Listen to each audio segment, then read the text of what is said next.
Putain, il nous faut vraiment un petit présentoir. Ouais, de ouf. Un bras en dessous, tu fais un tour à cycloche en dessous. Qui essaie de watts quand même. Genre. Salut tout le monde, on est sur la 90 Squad et aujourd'hui, on va vous parler du Mosin Nagant. Donc le Mosin Nagant, pourquoi il a existé? Bonne question. Bah, Pour résoudre un certain problème. Bah voilà, c'est qu'à l'époque, les Russes, ils se faisaient victime bolos par tout le monde. Ils se sont dit, mais nous aussi on veut un fusil. On veut plusieurs cartouches dans Voilà, le machin là. Il fallait développer quelque chose de plus, mieux pensé. Ouais. De plus balèze quoi. Ouais. Ils ont appelé plusieurs personnes, ils ont dit, hey, écoute Sergueï Mosin, fais-nous une arme. Les frères Nagant, fais-nous une un arme. système de rechargement. Voilà. Ils ont pris les deux et ils ont fait...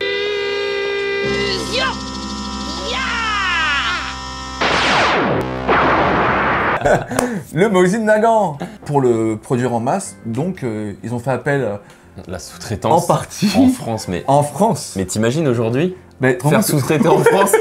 Ouais, c'est... Quoi? C'est plus la même époque. C'est qu'en 1894 qu'ils ont commencé à le produire vraiment chez eux en masse. En masse. En masse. En masse. Donc durant toutes ces années, il y a eu différents modèles, on va pas revenir sur chacun d'entre eux. Ouais, différents modèles, différentes manufactures. Donc, dont le finlandais qui est reconnu pour ses finitions impeccables. C'était pas la Dutch Qualitad, Non, mais bon, c'était c'est impeccable. Ouais, voilà.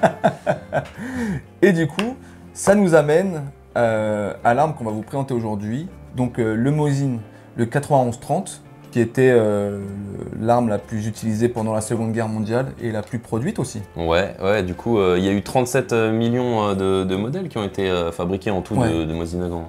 Fabriqué entre 1930 et 1945.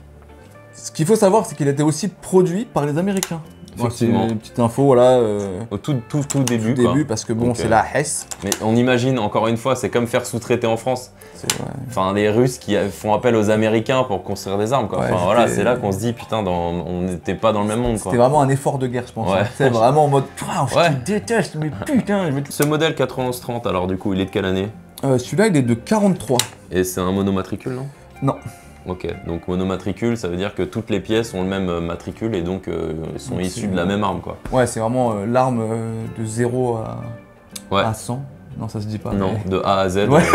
Donc ce petit Mosin, c'est un fusil à répétition, donc avec 4 balles dans le chargeur à lamelles. C'est des petites lamelles qui comme un ressort qui poussent les balles, et une chambrée, donc 4 plus 1. C'est un fusil qu'on peut trouver aux environs de 500 € dans les premiers prix, un peu en dessous de 500 €, et après ça peut monter beaucoup plus haut. Bah donc les gars, on va continuer l'explication, mais directement au stand. Comme ça, ouais, on va teste en direct. Voilà, l'utile et l'agréable. Ouais, exactement. Là, faut pas qu'on oublie notre casque parce que... Ouais, non. Ça va être une très mauvaise idée d'oublier son casque. Quand même. Ah ouais, non, ça tape un peu. Ça mange des décibels. Hein. Ouais. Bon les gars, à tout de suite. Alors, on se retrouve au stand de tir, Paris Chasse Tir, comme d'habitude. Et là, on va donc tester, comme on vous disait, le Mosin Nagant, donc accessible avec la catégorie C. Donc, c'est un fusil assez rustique, comme on vous l'a déjà dit. Il fait dans les 4 kilos.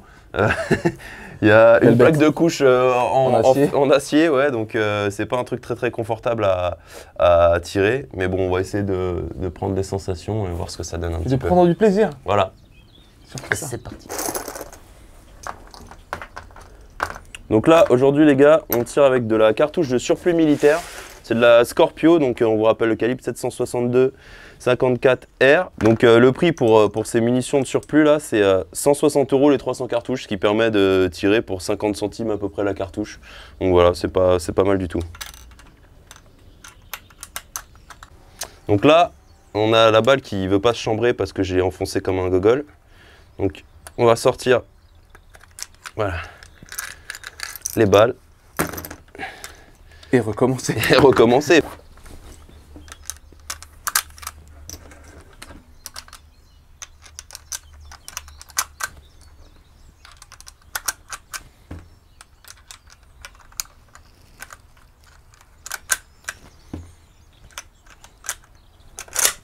Hop là. Et on est prêt pour tirer. On est prêt pour tirer avec le sac. Alors... On n'oublie pas les gars le casque. Hein. Ouais, alors les gars, putain, ça claque quand même pas mal. Hein. Les munitions d'origine, ça pète pas mal. Donc on se protège bien.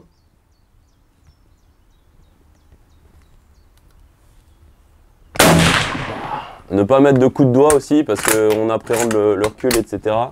Donc vraiment être doux parce que la détente elle est très dure. Puis elle est assez aléatoire.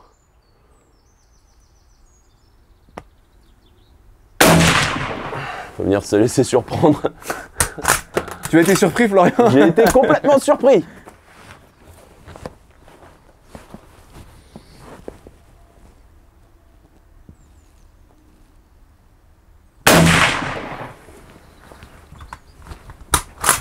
Donc mécanique assez rustique, hein, encore une fois. Je crois que... Ouais, voilà, c'était la dernière. Alors du coup, les ressentis? Franchement, ça blast. Ça blast pas mal. Ouais. Il y a du recul. Ça pète fort quand même. Ouais, ça va. Le bruit, franchement, les gars, Mais vraiment, le casque, il est ouais. obligatoire. Ça, franchement, les gars, n'oubliez pas votre casque le jour où vous tirez ce genre de munitions. C'est juste vraiment la queue de détente. C'est assez aléatoire, c'est trop bizarre. Ça vient d'un coup, il n'y a pas de dureté. Enfin, bon, après, c'est rustique. Hein, Ouais, encore une fois, ça, c'est un modèle de 1943. Donc, donc bon, déjà, on tire avec. Ouais, on tire avec une arme. On tire sur des cibles. Ouais. Pendant des conflits. La Grande Guerre. La Grande Guerre, effectivement. Bon, bah, ça va être à mon tour et. Je crois que oui, non, là. Je vais te dire. Est-ce que c'est facile à recharger? Ouais, franchement, honnêtement, c'est assez doux et tout. Hein, franchement, c'est plutôt agréable, même. Il faut savoir aussi, les gars, que ce fusil, donc le 91-30, a été utilisé par Vassili Saïsev, donc qu'on retrouve dans le film Stalingrad. Alors lui, il en avait un avec les différentes lunettes. Le Mosin a aussi été utilisé par un tireur finlandais, donc la Mort Blanche. Je vous laisse regarder sur Wikipédia. Il a tué énormément de gens, gros KDA. Mais lui, il avait une version du coup finlandaise, un peu différente. Mais voilà, c'est marrant de se dire que on a une part d'histoire dans les mains.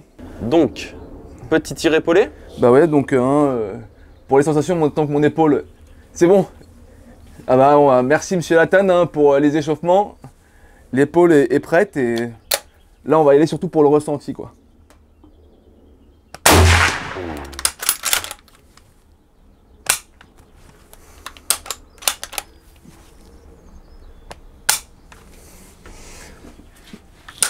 Alors, une arme rustique avec un fonctionnement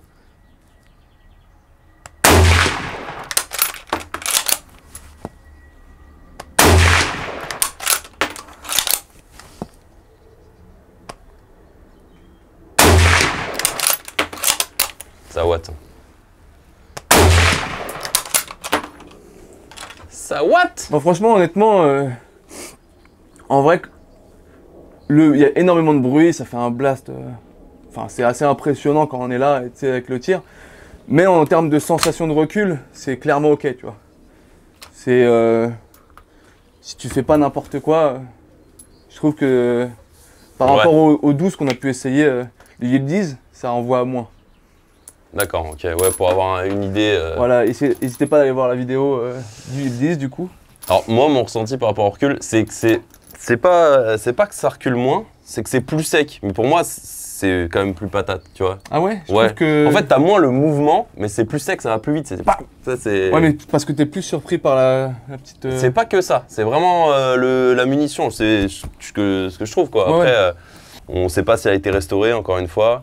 On connaît pas grand chose quoi. Non mais après le truc c'est celle-là, le suivi on le connaît pas spécialement. Ouais, et puis il faudrait prendre un peu de temps pour mieux la régler etc. Mais déjà au moins on a les sensations, toujours des tirs en sécurité. Mais ouais tu vois, il faudrait un bon gros nettoyage, prendre le temps devant le trépied de bien l'ajuster etc. Mais c'est vrai que dans tous les cas les sensations sont là. Polir un peu les rainures peut-être. Ouais. Bon. Il faut pas, les gars, c'est pour les fans de jeux vidéo un peu comme moi, j'avoue, moi j'aime bien les jeux. C'est vrai que c'est une arme qu'on retrouve dans énormément de jeux, donc que ce soit PUBG, Call of Duty, certains Battlefield, Days et tant d'autres que j'oublie sans doute. En tout cas, moi je la trouve vraiment très agréable en tout cas. Agréable, moi c'est pas le terme que j'aurais utilisé. Une glace, c'est agréable, tu vois. Une glace, c'est agréable. Tirer avec ça, c'est un peu bon, c'est rustique quoi. Moi, je l'ai dit 1000 fois rustique, mais c'est franchement archaïque un peu quand même. Je trouve que c'est un bout d'histoire qu'on a dans les mains. Accessible, hein. C'est vrai que c'est un bout d'histoire accessible. Encore une fois, selon l'état. Bon, encore une fois, plusieurs versions, donc plusieurs prix. Et accessible à partir de à peu près 400 euros. Ouais, en gros, on peut, voilà, si vous en avez à 400 euros, c'est ok quoi. Après, maintenant, dans cette gamme de prix, ils vont faire des armes pour le tir de précision. Ouais, si c'est pour débuter le tir de longue distance ou le tir de précision, bah déjà, c'est pas une carabine pour faire du tir de précision. Hein. C'est à 100, 150, allez, même 100 mètres sans organe de visée, sans lunettes. Quoi, 100 mètres sans lunettes, déjà, c'est très très compliqué. Et sans trépied, voilà, c'est pas facile. Après les gars, il y a donc dans cette gamme de prix des armes plus précises, mais là on l'achète aussi pour le morceau d'histoire qu'il représente quoi. Bien sûr. C'est vraiment, moi je sais que je suis fan, d'histoire en général et pouvoir tirer avec ce genre d'arme, bah, moi je trouve ça très agréable. Il est fan d'histoire. T'es fan d'histoire? Oui. Mais pas à l'école.